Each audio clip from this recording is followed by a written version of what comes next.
Earlier this week, I shared some thoughts on one of my short form, or I should say all of my short form social media channels about how content creation has really evolved.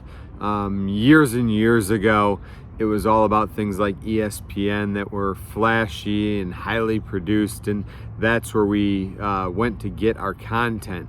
Now the script has completely flipped.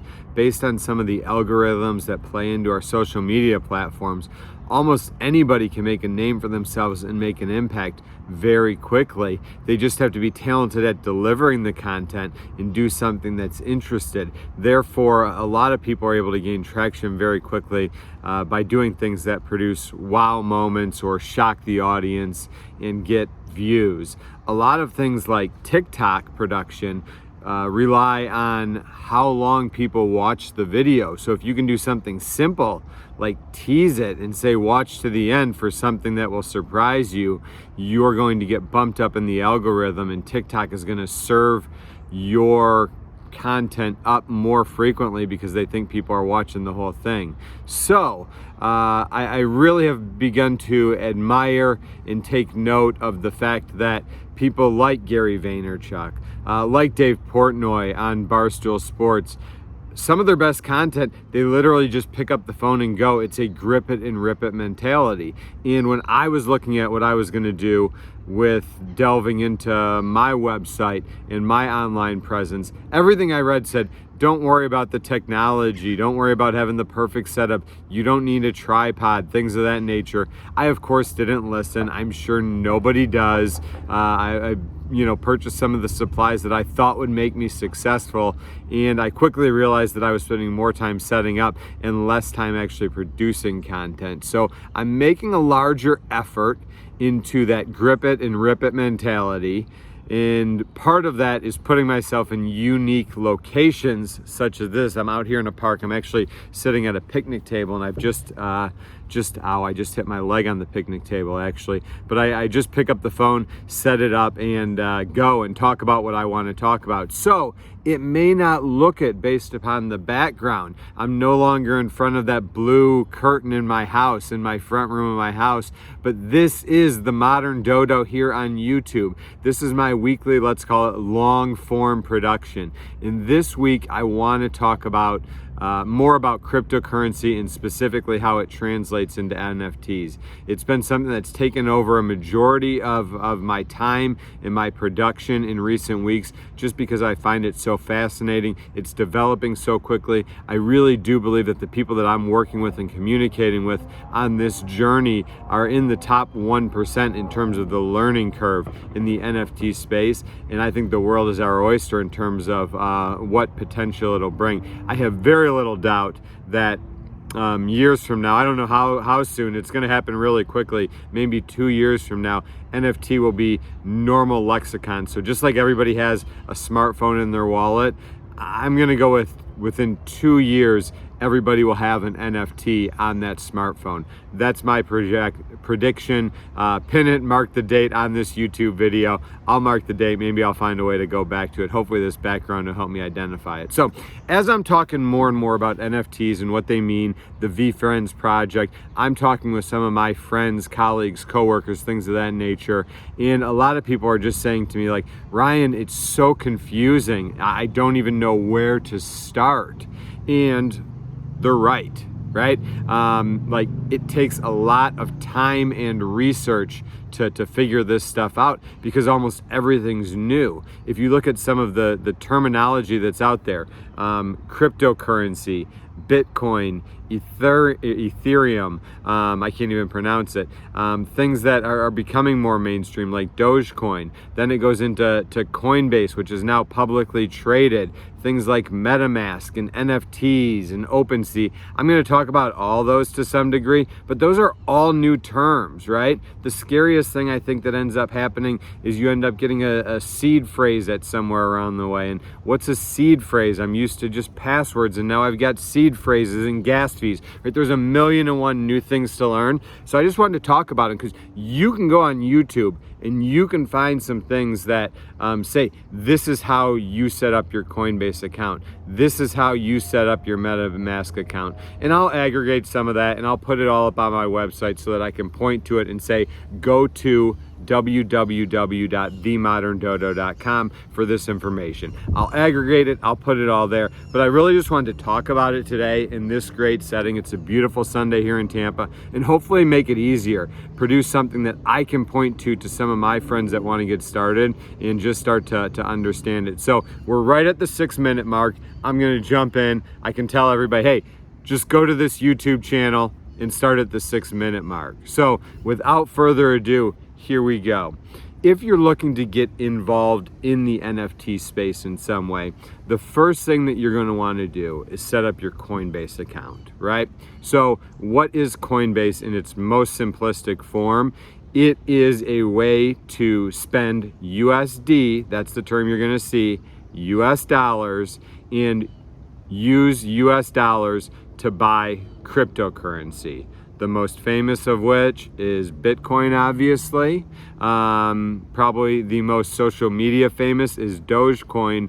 Probably the most usable is Ethereum. So a lot of what I'm going to talk about today is Ethereum, and what's the difference? The difference is that Bitcoin was developed to become a currency. It was one of the first ones to market.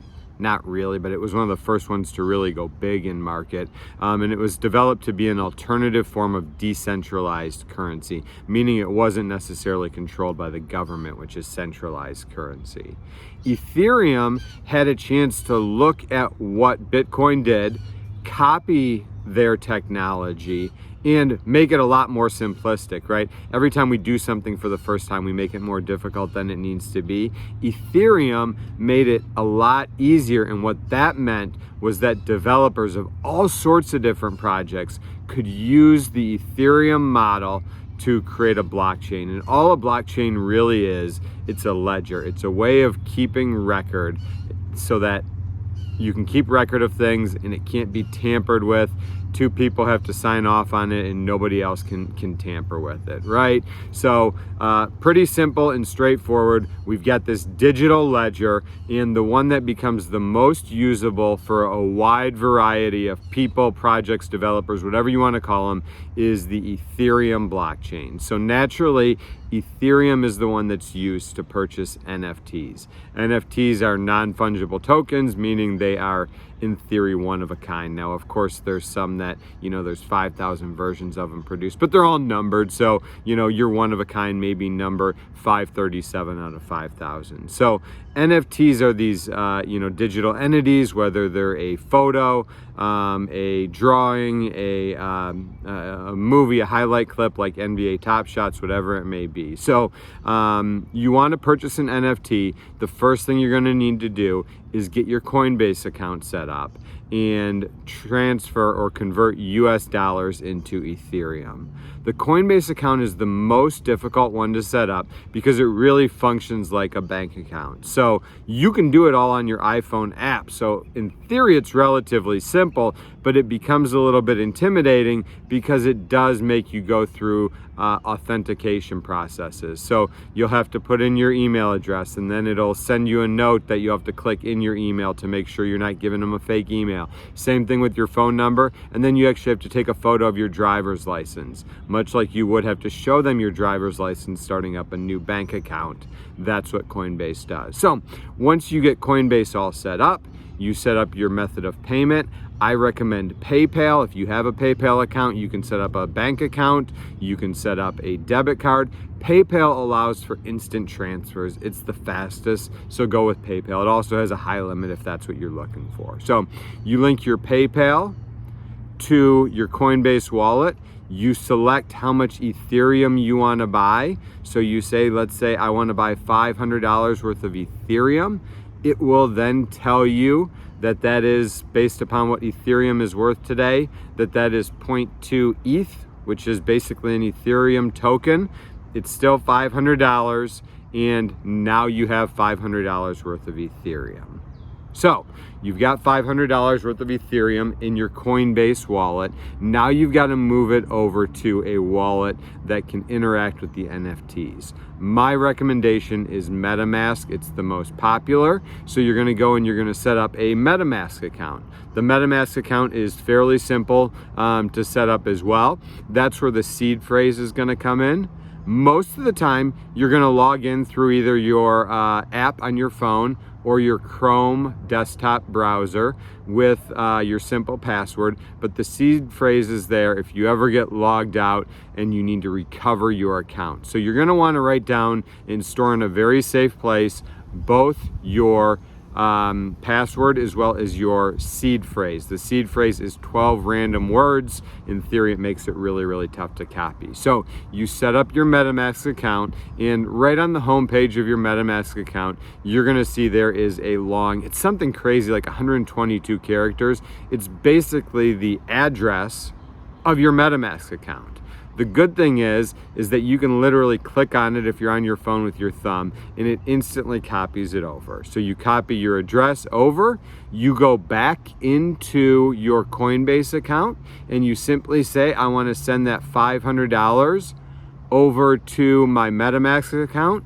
You click again and you paste that address in there. There is something really small, like a $5 service charge. It's extremely nominal, and you send your Ethereum over to your MetaMask account. It will arrive within 2 minutes, so be patient. Don't worry, your first time you'll sweat it. Then you'll realize that it's really quite simple. Within 2 minutes, you will then have Ethereum in your MetaMask account. That then allows you to go to a website, and here's where Ethereum is valuable. There's a lot of websites out there where you can view and sort through, much like eBay, NFTs that are available for purchase. I recommend OpenSea, OpenSea.io. You can simply Google OpenSea to find it. OpenSea is one of the most popular. It's extremely user-friendly. Once you get an OpenSea, you click to start an account. It's a really simple setup, and then it links into your MetaMask account. The first time through, you'll enter your password, and then there's a button that says sign, and that essentially allows you to sign in. One of the things that you'll notice with MetaMask is it asks you to sign at various times. Again, remember, I referred to the blockchain as a digital ledger. If you're keeping a ledger in the olden days, both parties would sign to basically say, I agree. The same thing with the digital ledger. You're going to sign using your MetaMask account to say, I agree to log into this account. So you're logged into OpenSea. You can search for whichever NFT you want to purchase, and then you can click to buy. Again, it is going to technically process in Ethereum, but it's going to show you what that's worth in US dollars because the price of Ethereum is fluctuating. It goes on some highs and lows, but you're going to be purchasing with Ethereum. And when you click through to purchase, the only thing that's going to surprise you is you're going to see something called a gas fee.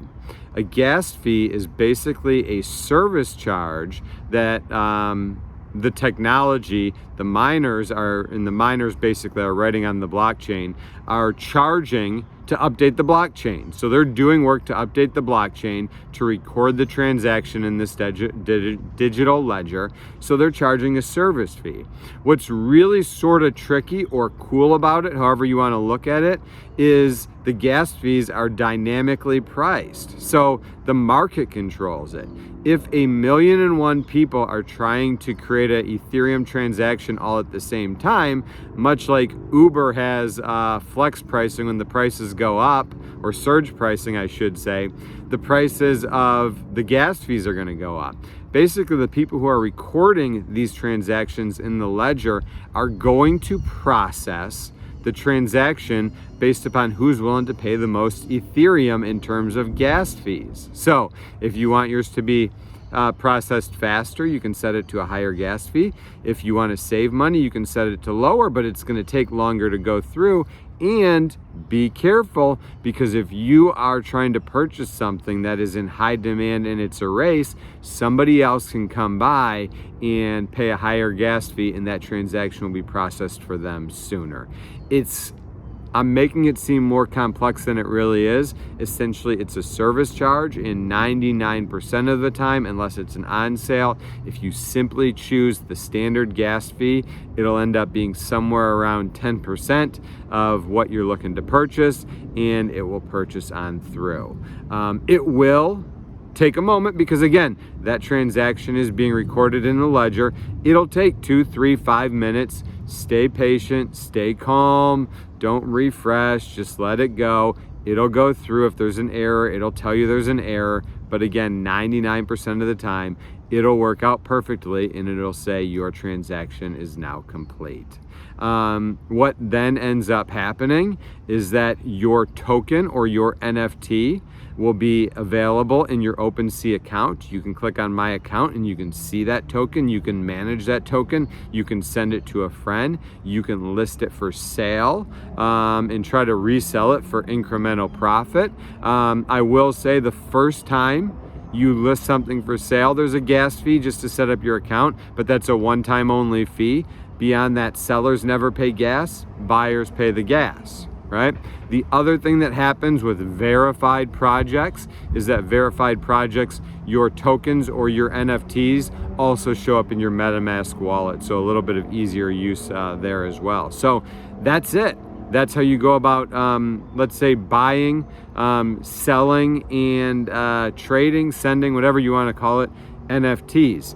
Hopefully this added a little bit of clarity. I know it ended up being about 5 steps for a simple transaction, but again, it's new. It's going to get easier over time. The kinks are going to get ironed out, and this will be a simpler process for all of us. What I would say is that once you go through it the first time, the second time becomes easier, and once you go through it the second or third time, it becomes like old hat. You'll do it on your phone while you're walking. You won't think too much of it. It really does become simple. So again, look for me probably later this evening or sometime on Monday to post on my website, www.themoderndodo.com, some more step-by-step instructions as to how to set up these accounts, and also how to create a collection that you can go ahead and sell NFTs that you create and you mint on OpenSea. It's really, really easy, and I would say do it the first time. You'll be shocked at how easy it is. So